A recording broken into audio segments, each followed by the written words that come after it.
सर्वं शिवमयम शिवानंता शिवकृपानंता। আমরা বিভিন্ন যে ভিডিওতে বিভিন্ন রকম আলোচনা করি বিষয়বস্তু নিয়ে, তাতে মূলত দেখবেন অ্যাস্ট্রোলজিক্যাল আলোচনায় কিন্তু প্রত্যেকটা রাশি বা লগ্নের মেষ থেকে মীন কি রেজাল্ট হতে চলেছে, ফলাফল, সেই নিয়েই আলোচনা হয় এবং সেটাই আমাদের প্রিয় বিষয় এবং জনপ্রিয় বিষয়। দৈনিক রাশিফল, সাপ্তাহিক রাশিফল, মাসিক রাশিফল, বার্ষিক রাশিফল এবং সব গ্রহের যে রাশি বা নক্ষত্র পরিবর্তন বা গতি পরিবর্তন, বক্র থেকে মার্গী, মার্গী থেকে বক্রী। তো সৌরমণ্ডলে যাই ঘটনা ঘটুক না কেন, আমাদের ফোকাস, দৃষ্টিকোণটা, পজিশনটা হচ্ছে যে আমার রাশি লগ্ন সাপেক্ষে কি আমার জীবনে আউটকামটা কি হবে, আমি কি এক্সপিরিয়েন্স করব, আমার কি অনুভব হবে। এখন এইখানে কোর মিস্টেক এবং ভয়ঙ্কর ভুল, কারণ ভগবান শ্রীকৃষ্ণ গীতাতে মেন যে একটা very important take home factor, সেটা হচ্ছে মা ফলেষু কদাচনা। এখন গীতা বলুন, পুরাণ বলুন, রামায়ণ মহাভারত ইতিহাস বলুন, বেদ উপনিষদ, সমস্ত যা কিছু আমাদের উইজডম টেক্সট আছে, পরম্পরা আছে, সেখানে সমস্ত বাণীরই কিন্তু different layers and levels of understanding আছে। খুব একেবারে হাই ডেপথের, হাই সেই তুরিয়া অবস্থা, তুরিয়াতীত অবস্থার আন্ডারস্ট্যান্ডিং আছে, আবার একদম সূক্ষ্ম লেভেলেরও আন্ডারস্ট্যান্ডিং আছে। তো যখন আমরা এই ভগবানের এই যে বক্তব্যটা, যে মা ফলেষু কদাচনাটা যখন আমরা বিচার করব, তখন আমাদের বুঝতে হবে যে ফলের আশা করো না কেন বলছেন। ওয়াই? বিকজ ফলের আশা করলে যে ফলটা আমরা চাইছি সেই ফলটা হবে না, পুরো একটা ডাইগ্রেশন হয়ে যাবে, শিফট হয়ে যাবে, রেজাল্টটা ডিজাস্ট্রাস হয়ে যাবে। ফলের আশা করো, কিন্তু ফলের আশা করার জন্য যেটা করণীয় সেটাকে আমরা করি না। দেখুন, এই সমস্ত বক্তব্যের মধ্যে, এই সমস্ত গ্রেট টিচিংসের মধ্যে অনেক সিম্বলিজম আছে, অনেক লেয়ার্স আছে, অনেক আন্ডারস্ট্যান্ডিং আছে। যে শব্দগুলো ব্যবহার হচ্ছে, যে শ্লোকটা, সেটা হচ্ছে সগুণ সাকার। আর এই শ্লোকের অন্তরালে, শব্দের অন্তরালে যে অর্থটা প্রদান করা হচ্ছে, যে অর্থটাকে কমিউনিকেট করা হচ্ছে, সেটা কিন্তু নির্গুণ নিরাকার। সুতরাং নির্গুণ নিরাকারকে ধরা, বোঝা, গ্রাস্প করা, অ্যাক্সেস করা ইজ ভেরি টাফ। তো ফলের আশা করো না, অর্থাৎ ফলের চিন্তা করে ফলের আশা করো না। তোমার যে ফলটা চাই, that which you need, that which you aspire for, তার জন্য তোমাকে বীজের চিন্তা করতে হবে। কারণ বীজ থেকে ফল তৈরি হবে। আমি আম, জাম, কাঁঠাল, কলার আশা করছি, কিন্তু আমার বীজটা তো উচ্ছে, নিম, চিরতা এটসেট্রা। তো যখনই আমরা আমাদের এই রাশি ফলের কথা ভাবব, তখন আমাদের ভাবতে হবে যে আমরা কি বীজ বপন করেছি, এবং আগামী দিন, এই নতুন বছর, এই যে একটা সাইকেল চেঞ্জ হচ্ছে, একটা টাইম চেঞ্জ হচ্ছে, এবং we have some very important planetary positions. তো সেখানে আমাদের ফোকাসটা, আমাদের মনন চিন্তনটাকে ওই ফল থেকে বীজে শিফট করতে হবে। যে আমি কি ফল চাই, অ্যাকর্ডিংলি আমাকে সেই বীজটা বপন করতে হবে, অ্যাকর্ডিংলি আমাকে জমিটা প্রস্তুত করতে হবে। ফলটা কোত্থেকে হবে? বেশিরভাগ মানুষের মেজরিটির ধারণা হচ্ছে ফল এমনি এমনি হয়, বা ভগবানের, ঈশ্বরের একটা কোনো অত্যন্ত অন্যায় অবিচারের সিস্টেম আছে, যেখান থেকে আমার যখনই জীবনে সমস্যা হচ্ছে তখনই ঈশ্বর আমার সঙ্গে ইনজাস্টিস করছেন। আজকেও একজন লিখেছেন, মকর রাশির কোনো দিন ভালো হয় না, এইসব কথা শুনে কোনো লাভ নেই। আর বেসিক যে সিস্টেমের মাধ্যমে আপনি জানতে চাইছেন যে আপনার জীবনের কি হতে পারে, যে পদ্ধতিকে আপনি অনুসরণ করছেন, সেই পদ্ধতি, সেই সাবজেক্ট সম্বন্ধে আপনার কোনো আইডিয়া নেই। সুতরাং ইগনোরেন্স ইজ ব্লিস। সেই সাবজেক্টকে 2-4টে গালবন্ধ করতে কোনো ট্যাক্স লাগবে না। তো আসল আন্ডারস্ট্যান্ডিংটা আমাদের 0 বললে বেশি বলা হবে, মাইনাসে গিয়ে ঠেকেছে। তো এখন আমার বীজ নিয়ে আমাকে চিন্তা করতে হবে। যদি আমার মনের মতো ফল, আকাঙ্ক্ষিত ফল আমাকে পেতে হয়, এই জন্য মন্ত্রের মধ্যেও বীজ মন্ত্র, বীজ is so important, seed syllable. তো তাহলে আমাকে যদি ফল থেকে নিজেকে ডিট্যাচ করে বীজের সঙ্গে যুক্ত হতে হয়, তাহলে সেই যুক্ত হওয়ার যে যোগ পদ্ধতি, সেই যোগ পদ্ধতি নিয়ে কি বিশেষ বক্তব্য আছে সেটা আমাদের জানতে হবে। যোগ কর্ম সুকৌশলম, শ্রীকৃষ্ণ বলছেন, যোগ কর্ম সুকৌশলম, অর্থাৎ আমার কাজের যে সাকসেস, যে ডিজায়ার্ড এফেক্টস, যে গোলস, যে টার্গেটস, যে লক্ষ্য, সেটাকে অ্যাচিভ করার নামই হচ্ছে যোগ। যোগ কর্ম সুকৌশলম। এবং ঋষি পতঞ্জলি বলছেন, প্রথম কথা, ফার্স্ট থিং ইন হিজ যোগ সূত্রাস, চিত্তবৃত্তি নিরোধা। যোগ চিত্তবৃত্তি নিরোধা, অর্থাৎ যোগ মানে কি, আমার যে চিত্তবৃত্তি, আমার যে মনের মধ্যে যে নানান রকম বৃত্তি, যে চাঞ্চল্য, নানান রকম থটস, সেইটাকে কন্ট্রোল করা, সেইটাকে ফোকাস করা, স্ট্রিমলাইন করার নামই হচ্ছে যোগ। তাহলে এবার এই দুটো স্টেটমেন্টকে মার্জ করে দেখা যাক যে যোগ কর্ম সুকৌশলম, তাহলে আমার লাইফের যা কিছু অ্যাসপিরেশন, সেটাকে অ্যাচিভ করা এবং একটা লেভেল, একটা এক্সেলেন্স, একটা কোয়ালিটি, আমার যে ফলটা নিয়ে আমি সারাক্ষণ মেতে আছি, সেটাকে পেতে হলে, সেটাকে খেতে হলে আমার যোগের প্রয়োজন। এবং যোগ কি না, চিত্তবৃত্তি নিরোধা, মনের চাঞ্চল্যকে, ওই সারাক্ষণ ফল নিয়ে চিন্তা করার যে আমাদের টেন্ডেন্সি, যে আচরণ, যে প্রবণতা, সেটাকে আমাদের কন্ট্রোল করতে হবে। So we have to move to the seed level. এই যে সিড লেভেল, এইটা অত্যন্ত গুরুত্বপূর্ণ, অর্থাৎ খুব ফান্ডামেন্টাল জায়গা, যেখান থেকে সব কিছুর উৎপত্তি হবে, দ্য সিড। যে বীজের মধ্যে বটবৃক্ষ লুকিয়ে আছে, সেই বীজে আমাকে প্রবেশ করতে হবে। এবং আমাদের যে ট্র্যাডিশনাল উইজডম, আমাদের যে পরম্পরা, যেখানে আমাদের গাইডেন্স দেওয়া হচ্ছে যে how to achieve your aspirations, সেই ট্র্যাডিশনাল পরম্পরার সঙ্গে যুক্ত হওয়াটাও কিন্তু যোগ সাধনা। তো আমাদের অ্যাস্ট্রোলজি বা আমাদের দর্শন বা আমাদের ফিলসফি বা আমাদের শাস্ত্র কি বলছে, যে কীভাবে জীবন যাপন করলে, how to conduct one's life, যাতে আমার ইষ্টকে আমি প্রাপ্ত হতে পারি, so that I can get what I desire.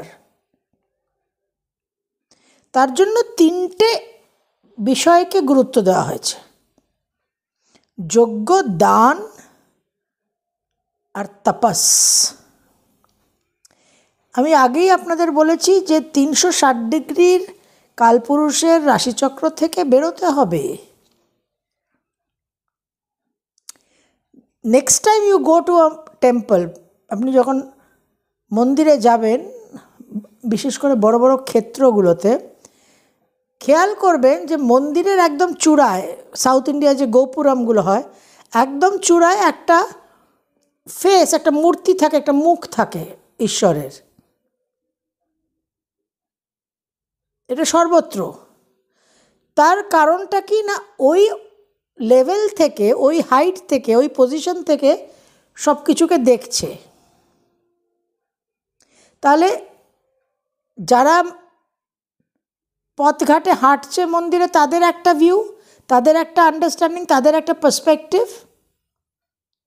যে হয়তো মন্দিরে কয়েক ধাপ সিঁড়ি উঠে ভিতরে প্রবেশ করেছে, তার একটা লেভেল।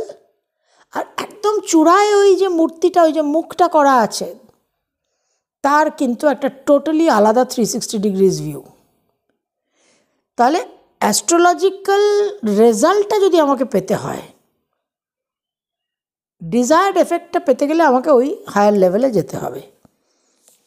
তাহলে আমার যজ্ঞ, দান আর তপস্যা, এই তিনটে বিষয়কে অত্যন্ত গুরুত্ব দেওয়া হচ্ছে আমাদের সনাতন ধর্মে। এবং এই যে গুরুত্ব দেওয়া হচ্ছে, তার কারণ হচ্ছে যে আমাদের কোর বিলিফ, একেবারে বেডরক, আধার হচ্ছে ঋণ, ঋণানুবন্ধন। প্রত্যেকটা মানুষ যে এই যোনিতে জন্মগ্রহণ করলো, মানব যোনিতে, তার প্রাইমারি কনসার্ন হচ্ছে তার ঋণ শোধ করা। এই যে ঋণ শোধের বিষয়টা, মানসিকতাটা, অর্থাৎ স্ট্রেটঅ্যাওয়ে আপনার জীবনে দেওয়া দান, কৃতজ্ঞতা, গ্র্যাটিটিউড চলে এলো। আমাকে দিতে হবে, I have to pay back, ঋণ শোধ, অ্যাজ অপোজ টু আমাকে পেতে হবে, আমার দাবি, আমার রাইটস। এখানে কিন্তু অ্যাটিটিউডনাল ডিফারেন্স হয়ে যায়। আমাকে পেতে হবে, আমাকে আমার মাই পাউন্ড অফ ফ্লেশ আমাকে অর্জন করতে হবে, সেখানে কিন্তু একটা অ্যাগ্রেশন, একটা যুদ্ধ, একটা দ্বন্দ্ব, একটা ভায়োলেন্স, একটা হিংস্রতা থাকে। তখন আপনার জীবন কিন্তু রণক্ষেত্র, বিকজ ইউ আর ফাইটিং, একটা ফাইটিং মেন্টালিটি, একটা পশু ভাব, একটা অ্যানিমালিস্টিক অ্যাটিটিউড।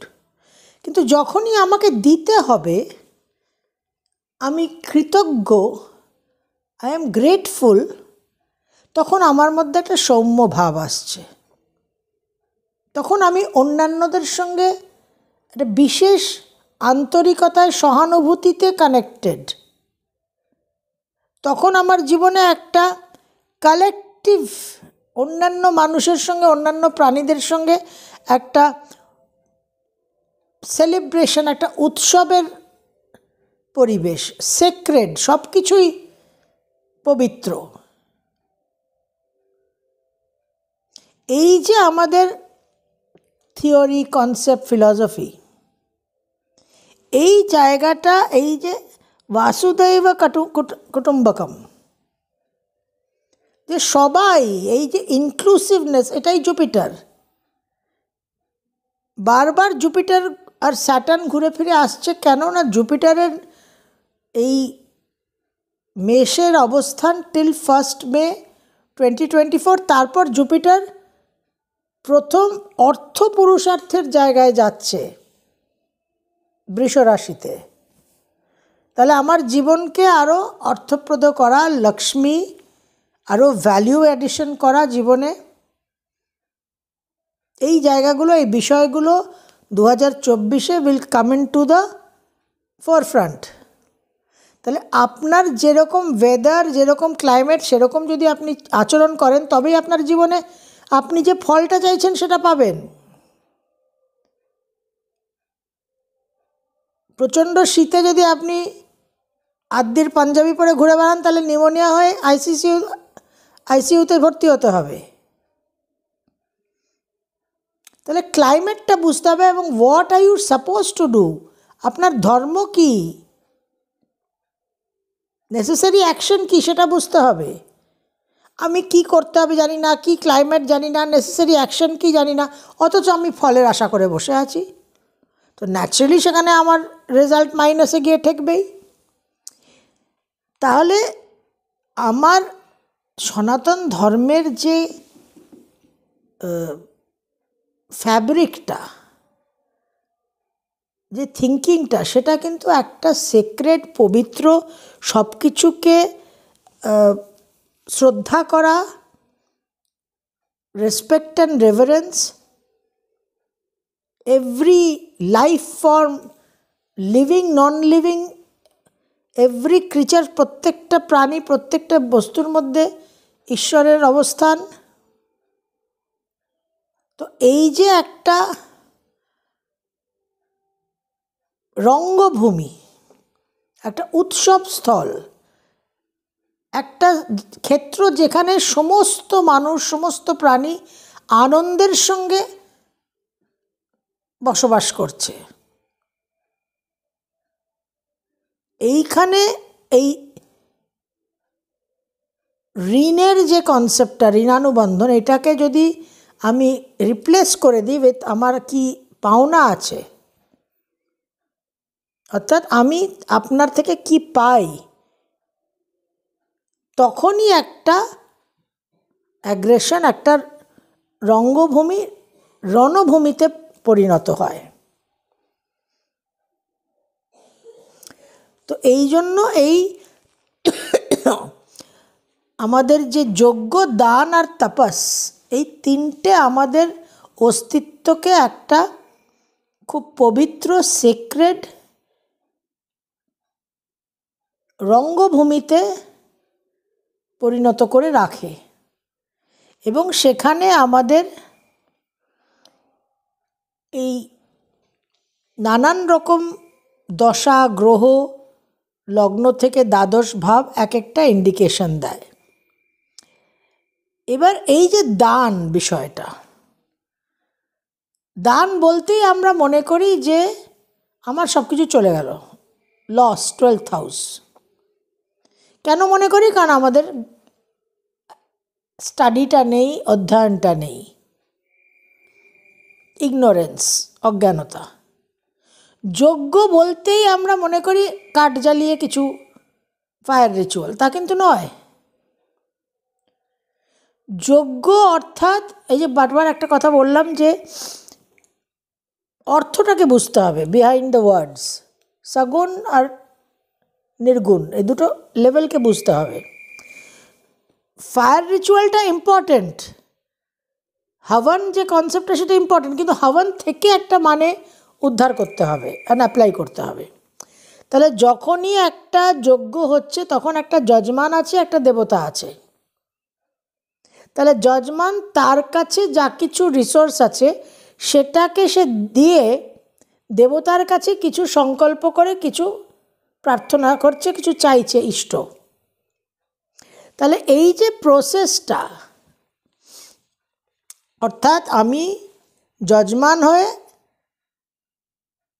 কোনো না কোনো দেবতা, যার কাছে যা ক্ষমতা আছে, সে তার সঙ্গে কমিউনিকেট করছি, তার সঙ্গে সংযুক্ত হচ্ছি, তার সঙ্গে একটা কানেক্ট করছি। তাহলে এই যজ্ঞর কনসেপ্টটা হচ্ছে একটা কানেক্টিং উইথ পিপল, আর মানুষকে একটা দেবতার স্থান দেওয়া, নিজেকে একটা যজমানের স্থান দেওয়া। অর্থাৎ যজমান সবসময় এক ধাপ নিচে, অর্থাৎ আমার ইগোকে, আমার অহংকারকে কন্ট্রোলে রাখা।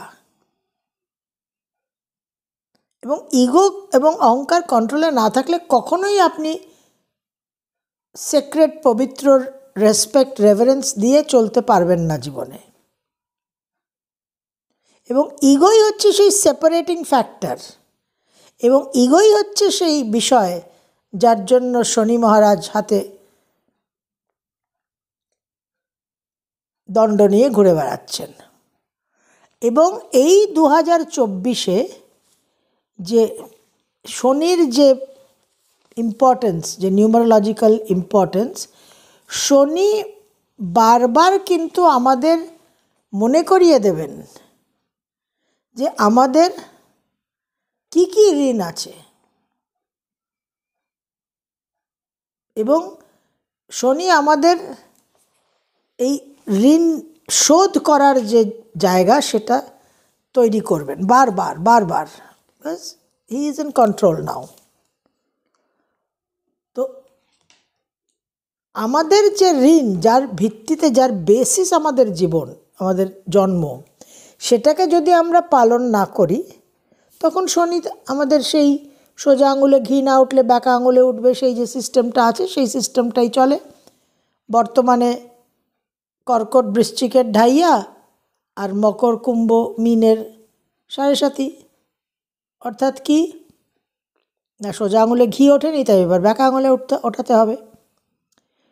তো এই যে যোগ্য, অর্থাৎ কমিউনিকেটিং এবং একটা ট্রানজ্যাকশনের মাধ্যমে মানুষের সঙ্গে অ্যানিমাল কি করে বা রাক্ষস কি করে, রাক্ষস অসুর দানব এরা গিয়ে সব জোর জবরদস্তি পাওয়ার ফোর্স অ্যাপ্লাই করে সব কিছুকে আদায় করে। সেখানে যজমানের কাজ হচ্ছে সে একটা খুব স্মুথ প্রসেস, খুব সিভিলাইজড প্রসেসে সে তার জীবনে অভিষ্টকে অর্জন করার চেষ্টা করে। এবং তপস্যাটা ভীষণ ভীষণ গুরুত্বপূর্ণ, এবং এর আন্ডারস্ট্যান্ডিংটা আমাদের জন্য অত্যন্ত গুরুত্বপূর্ণ। এই যে তপস্যা মানেই হচ্ছে, এই যে তপস্যা মানে অগ্নি, একটা হিট, তপ। তাহলে হিট কখন জেনারেটেড হয়? যখন ফ্রিকশন হবে, যখন ঘর্ষণ হবে। এই যে ফ্রিকশনটা যখন দুটো কাঠের বা দুটো পাথর একে অপরের গায়ে যখন মুভমেন্ট হবে, অর্থাৎ আমাদের জীবনে আমাদের যেটা শ্রেয় আর যেটা প্রিয়, যেটা আমার করা উচিত আর যেটা আমি করি না, তার মধ্যে যে সংঘর্ষটা, যে ফ্রিকশনটা, সেই ফ্রিকশনটাই হচ্ছে তাপস। সকালবেলা উঠতে হবে, পড়াশোনা করতে হবে ছাত্রছাত্রীদের, কিন্তু এখন শীতকাল লেপমুড়ি দিয়ে ঘুমোতে ইচ্ছে করছে, ইনার্শিয়া, অলসতা। তা যে ছাত্রী সেই অলসতাকে, সেই ইনার্শিয়াকে ওভারকাম করে ডিসিপ্লিন, অনুশাসনকে জীবনে স্থান দেবে, স্যাটার্নকে জীবনে স্থান দেবে। স্যাটার্নই তো তপস্বী গ্রহ, সব পর রাম তপস্বী রাজা।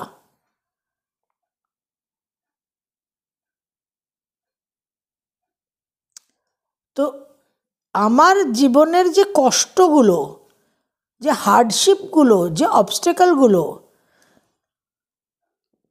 হার্ডশিপ, অবস্টেকল মানে কি, মানে আমার কমফর্ট জোনে আমি থাকতে পারছি না, আমার আরামটা নষ্ট হয়ে যাচ্ছে। তাহলে আমার নিজস্ব যে ইনার্শিয়া, নিজস্ব যে অভ্যাস, সেইটাকে ব্রেক করে, সেই সার্কিটটাকে ব্রেক করাটাই হচ্ছে তপস্যা। এবং এখানে কিন্তু সেই মোক্ষ ফ্যাক্টরটা চলে আসছে। আমি আগে আপনাদের একাধিকবার আলোচনা করেছি যে মোক্ষ মানেই হচ্ছে আমার একটা ট্রেন্ড চেঞ্জ হয়ে গেল। তো এই যে ধর্ম পুরুষার্থ মানে কি, আমি নিজেকে আপগ্রেড করলাম। তাহলে তপস্যার মাধ্যমেই, তপ হচ্ছে হিট কিসের থেকে জেনারেটেড হয়? অগ্নি থেকে।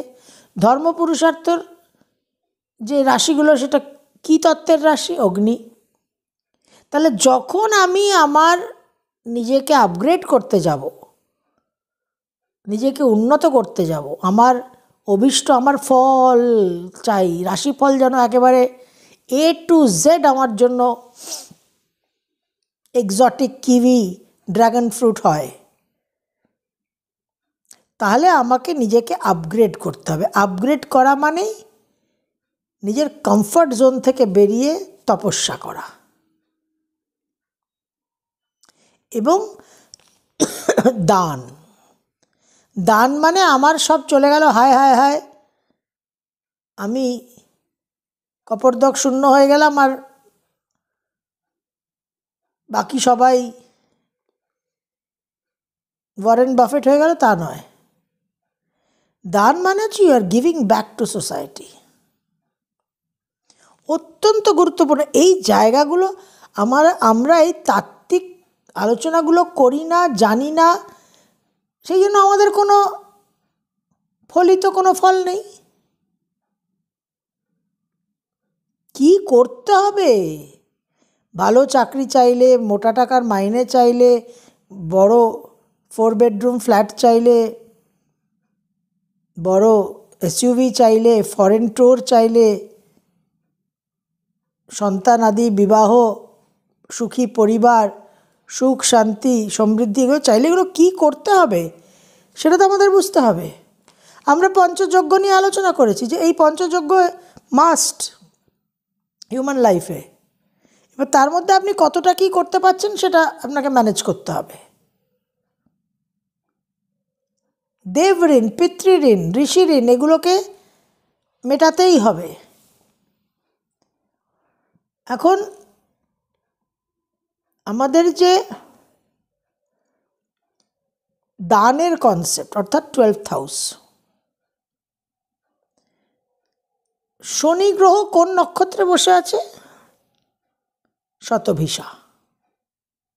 এই শতভিষা নক্ষত্র অত্যন্ত গুরুত্বপূর্ণ এবং কানেক্টেড উইথ দান।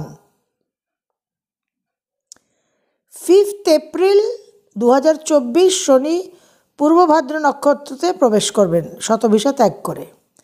তারপর শনি 30শে জুন বক্রগতিতে যাবেন। বক্রগতির শনি 2024-এ 5ই অক্টোবর শতভিষাতে আবার পুনরায় প্রবেশ করবেন। 15th নভেম্বর শনি শতভিষাতে মার্গী হবেন এবং শতভিষা ফাইনালি ত্যাগ করবেন 26th ডিসেম্বর 2024। তাহলে হিসেব মতো 2024-এ পূর্ব ভাদ্রপদ নক্ষত্রতে 5th এপ্রিল থেকে 5th অক্টোবর শনি অবস্থান করে থাকছেন। তাহলে May, June, July, August, September, October 6 মাস, এবং বাকি 6 মাস মোটামুটি শতভিষায়। এবং 2023-এ তো শতভিষাতেই মার্চ থেকে ছিলেন। এই শতভিষা নক্ষত্রের দেবতা হচ্ছে বরুণ। এবং শনির এই শতভিষা নক্ষত্রের স্টেটা এত গুরুত্বপূর্ণ কেন? কারণ 2024 হচ্ছে শনির বছর। তো শতভিষা নক্ষত্রের দেবতা হচ্ছে বরুণ। বরুণ হচ্ছে রেন গড, সি গড। এইখানে আমাদের বুঝতে হবে দানের কনসেপ্টটা। পরবর্তীকালে বরুণ পৌরাণিক যুগে দিকপালে পরিণত হয়েছিলেন। তো এই যে কুম্ভের শনি, কুম্ভ রাশি, ওয়াটার বেয়ারার, জল দেওয়া হচ্ছে, দ্য ওয়াটার অফ লাইফ।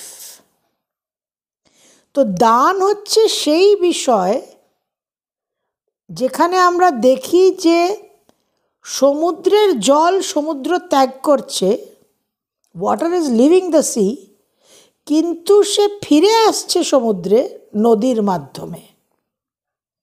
সিস্টেমটাকে বুঝুন। দান মানে হায় হায় হায় আমার সব চলে গেল নয়।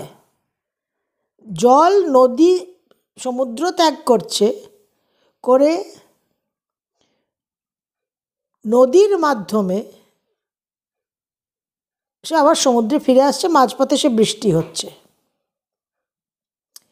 তো এই যে অনেক বৃদ্ধি হয়ে আবার সে ফিরে আসছে, এখানে কোনো ক্ষয় নেই। তো এই দ্বাদশ ভাব যে আমাদের মীন রাশি, মীন রাশি বৃহস্পতির ঘর, শুক্রের তুঙ্গস্থ ভাব, বুধের নিচস্থ ঘর।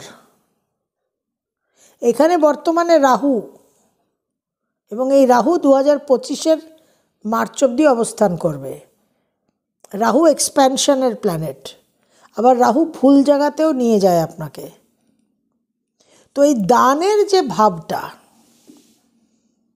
যে আমাকে এখন নিজের লাইফে এই সাইকেলটাকে অ্যাক্টিভেট করতে হবে, রাহুই করাবে, যাতে আমি আমার জীবনে এই দানের মাধ্যমে, by giving I will get back. এখন দেওয়া মানেই আমাদের কনসেপ্টের মধ্যে ভিক্ষে আর দক্ষিণাটা একসঙ্গে মিক্সড আপ হয়ে যায়। ভিক্ষে দেওয়া আর দক্ষিণা দেওয়া, এখানে পার্থক্যটা বুঝতে হবে। এই পার্থক্যগুলো বোঝার জন্যই শাস্ত্র অধ্যয়নে এই আলোচনাগুলো আপনাদের সঙ্গে করি। তো দক্ষিণা মানে আমি একটা আমার যেটা দিতে হবে মাস্ট, আমার পে ব্যাক, ট্যাক্সের মতো, শুল্কের মতো, যে ঠাকুরমশাই এসছেন, পুজো করেছেন, আমার তাকে একটা পেমেন্ট করতে হবে, সেটা দক্ষিণা। আর ভিক্ষে হচ্ছে আমি যাকে দিচ্ছি, আমি একটা এক্সপেক্ট করছি যে আমার কাছে সে আমাকে কিছু ফেরত দেবে পরবর্তীকালে, সাম এক্সপেকটেশন অফ রিটার্ন। আর দক্ষিণা হচ্ছে আমাকে কেউ কিছু দিয়েছে, সেই জন্য আমাকে পে ব্যাক করতে হচ্ছে। আর দানের মধ্যে এই দুটো কনসেপ্ট কোনো ভিজিবিলিটির মধ্যেই নেই। দান হচ্ছে আমি একটা ইনভেস্ট করে দিলাম, একটা বিনিয়োগ করে দিলাম, একটা দিয়ে দিলাম, যেটা কমপ্লিটলি ইনডাইরেক্ট ওয়েতে অনেক পরে অনেক বেশি মাত্রায় আমার কাছে ফিরে আসবে। আমি এখন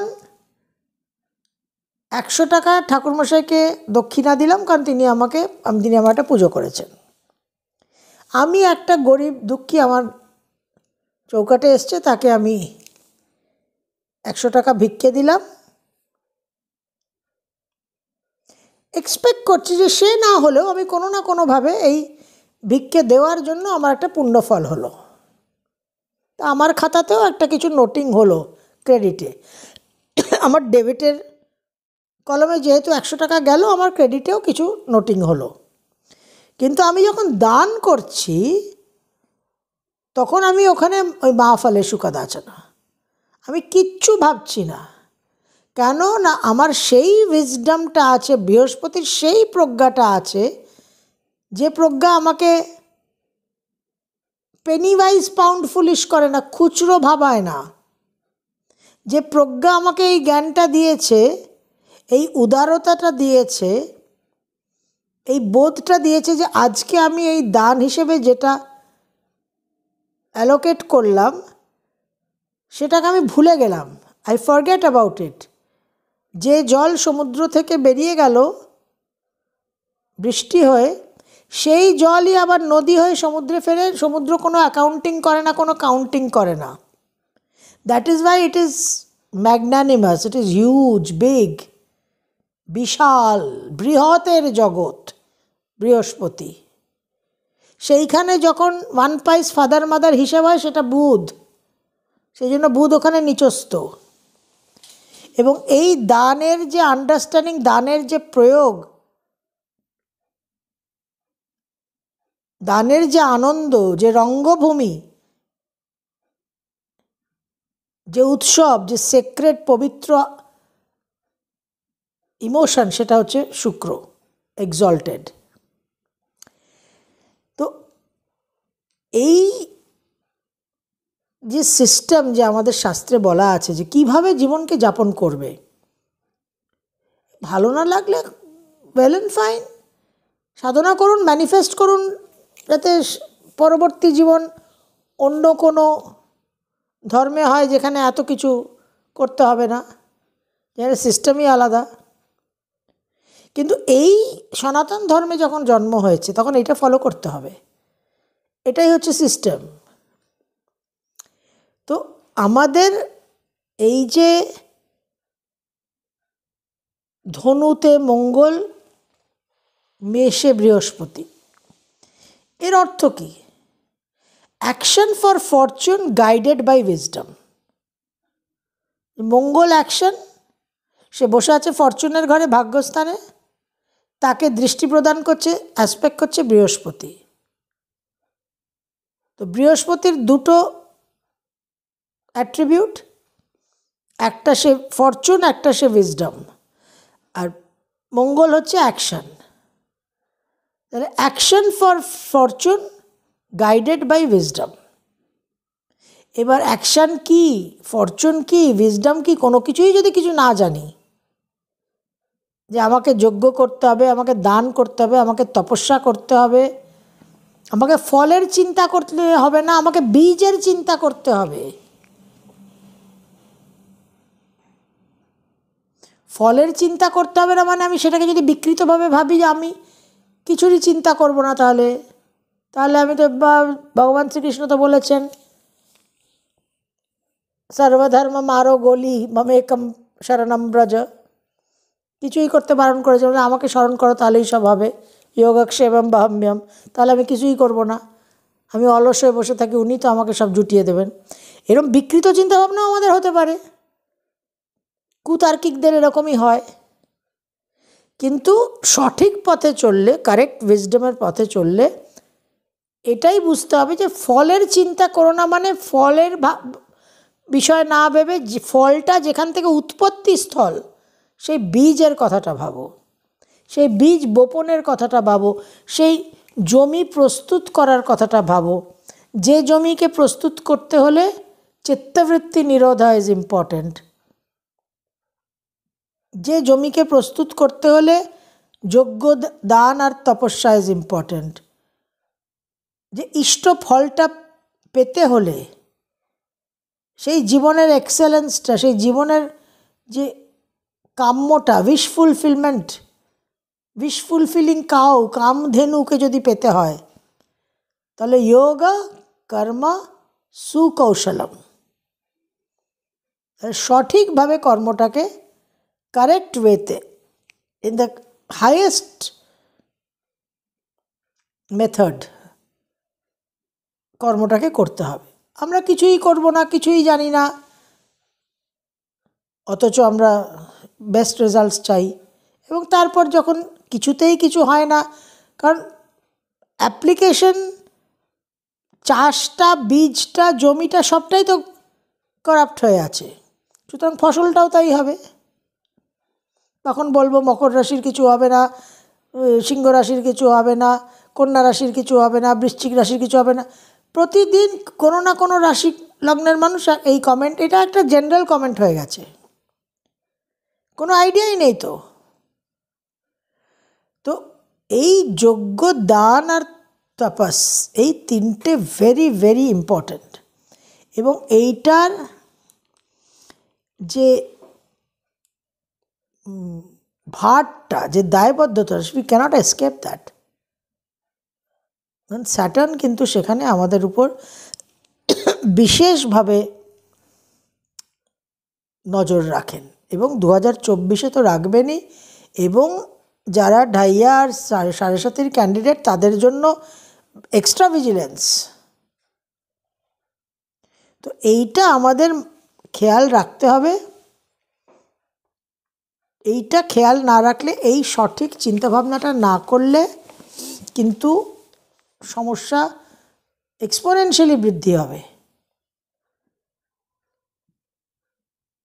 এই যে আমাদের বাসুদৈব কুটুম্বকম, এই কনসেপ্টটা, এই যে ইনক্লুসিভনেসটা, এটা ভীষণভাবে ইম্পর্ট্যান্ট। উদার চরিত্র নাম তু বাসুদৈব কুটুম্বকম, চরিত্রের মধ্যে উদারতার কথা বলছে এই জুপিটার। ওই যে action guided by, action for fortune guided by wisdom. তো উদার চরিত্র নাম তু বসুদৈব কুটুম্বকম। এই চিন্তয়া হৃদি শঙ্করম, চিন্তয়া হৃদি শঙ্করম অর্থাৎ হৃদয়ে সবসময় শঙ্কর, দেবাদিদেব মহাদেব। কেন দেবাদিদেব মহাদেব? কারণ দেবাদিদেব মহাদেব আপন পরের পার্থক্য করেন না। মেরা তেরা, আমার তোমার, যেখান থেকে রণভূমি হয়ে যায় রঙ্গভূমি, সেই পার্থক্যটা উনি করেন। অয়ম নিজ পরো বেদ গণনা, খুব ইম্পর্টেন্ট। অয়ম নিজ পরো বেদ গণনা লঘু চেতসম। লোয়ার কনসিয়াসনেস আপন পরের ভেদ করে, তখন সেখানে বাসুদৈব কুটুম্বকম হয় না। ভেরি ডিফিকাল্ট, আমাদের পক্ষে ইটস ভেরি ডিফিকাল্ট। অবশ্যই আমি এটা মানব, 100% আমি এটা স্বীকার করবো, যেটা অ্যাডপ্ট করা, জীবনে ইমপ্লিমেন্ট করা এক্সট্রিমলি টাফ। কিন্তু এই টাফ বিষয়টাকে ইমপ্লিমেন্ট তখনই হবে যখন আমার চেতনাটা কারেক্টেড হবে, অ্যামেন্ডমেন্ট হবে, রেকটিফিকেশন হবে। তার জন্য আপনাকে মন্ত্র সাধনা করতে হবে। তার জন্য ডেইলি রাত্রিবেলা শুতে যাওয়ার আগে ব্রাশিংয়ের মতো সব চক্র থেকে করাপ্ট ইমোশনগুলোকে দেবাদিদেব মহাদেবের কাছে সমর্পয়ামি করতে হবে। তবেই আপনার মধ্যে অয়ম নিজ পরো, এই যে চিন্তাটা, এটা দূর হবে, উদার চরিত্র নাম হবে। এবং সেখান থেকে আপনার যখন বাসুদৈব কুটুম্বকম হবে, যখন সেই বিন্দু থেকে সিন্ধুর চিন্তাটা হবে, বরুণ দেবতা যখন আপনার অস্তিত্বের মধ্যে অ্যাক্টিভেট হয়ে যাবে, তখন আর আপনি ভাববেনই না, এবং আপনার ভাবতেও হবে না। অটোমেটিক আপনার জল মেঘ হয়ে, বৃষ্টি হয়ে, নদী হয়ে আপনার কাছে ম্যানিফোল্ড ফিরে আসবে। আপনি যে দানটা করবেন তাতে কোনো লসের ভয় থাকবে না ইন্দ্রর মতো। সেখানে বিষ্ণুর যে বিশাল রূপ, 3টে চালে পুরো সব কিছু তিনি নিয়ে নিলেন, তখন ওং বিষ্ণু ওং বিষ্ণু ওং বিষ্ণুই আপনার জীবনের মহামন্ত্র হবে। সর্বম শিবময়ম শিবানন্তা শিবকৃপানন্তা।